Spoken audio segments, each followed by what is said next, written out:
Yeah, good morning to you both. Of course, we know the economy is really important to voters, but we never really got a clear picture from either candidate about how they plan to address the cost of living. Instead, those candidates, they clashed over issues like political violence, specifically those violent text messages sent 3 years ago by Jay Jones, the Democratic nominee for Attorney General. And Winsome Earle-Sears did not waste any time getting right into that. Within the first few seconds of that debate, she turned to Abigail Spanberger and asked her if she would continue to endorse Jay Jones and support him staying in this race despite those text messages. And Spanberger did not have a yes or no answer to that. Take a listen.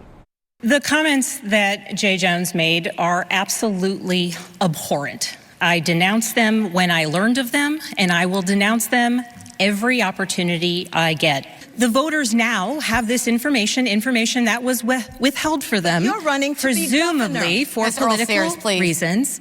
But the voters now have the information, and it is up to voters to make an individual choice. I'm wondering why my opponent won't say beyond it's abhorrent and disgusting, why she won't say it is not okay and that he must leave the race because Jay Jones advocated the murder, Abigail, the murder of a man, a former speaker, as well as his children. We're not going to be able to get to as many topics if we keep having to give Ms. Spanberger. Spanberger said that she is running her own race and would leave it up to voters to decide about Jones at the polls. She also went on to say that her opponent refuses to denounce this kind of rhetoric when it comes from the Republican side of the aisle. And guys, we also know that the candidates, they really talked about just a large range of issues, including transgender bathroom policies, education, immigration, and reproductive rights.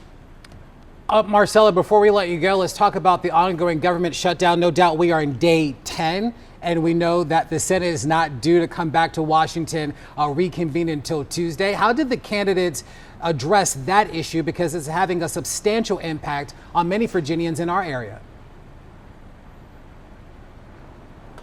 Yeah, it's having a huge impact on Virginians, not just this government shutdown, but just the last 9-10 months with those mass federal layoffs. Well, Winsome Earle-Sears, she did not criticize President Trump. She also did not answer the question of whether or not she would ask President Trump to work to end the shutdown if she were governor. Spanberger took a different stance and said she would call on everyone to come together, including the two Democratic Virginia senators, Tim Kaine and Mark Warner, to come to the table with Republicans and with President Trump to try to put an end to this shutdown.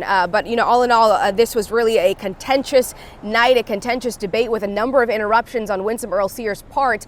If you ask the people who were in attendance, the Democrats, they say that the lieutenant governor's behavior was unhinged last night. Republicans, on the other hand, they are calling this a win, but we know that there are still a lot of unanswered questions out there right now for voters, especially about the economy. Back to you.